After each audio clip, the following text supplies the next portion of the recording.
Surekha recipe या चॅनलला सगळ्यांचं स्वागत. तर आज आपण करणार आहे लोणखट तुपातील शिरा.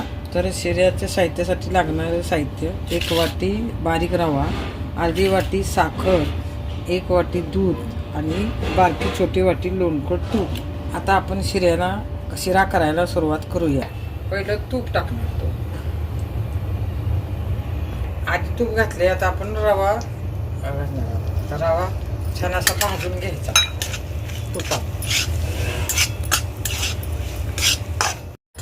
आता आपण हा रवा भाजून घेतलेला आहे. आता त्याच्यामध्ये आपण दूध ॲड करायचं.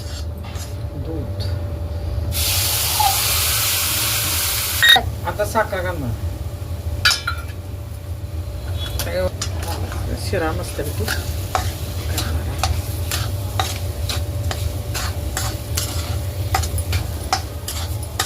सगळं साखर घातलेलं आहे, दूध घातलेलं. आता आपण हा शिरा आपला तयार झालेला आहे. आता आपण डिशमध्ये काढून घेऊया. हा शिरा आता तुम्हाला कसा वाटला असाच तुम्ही शिरा करून बघा आणि मला कमेंटमध्ये सांगा.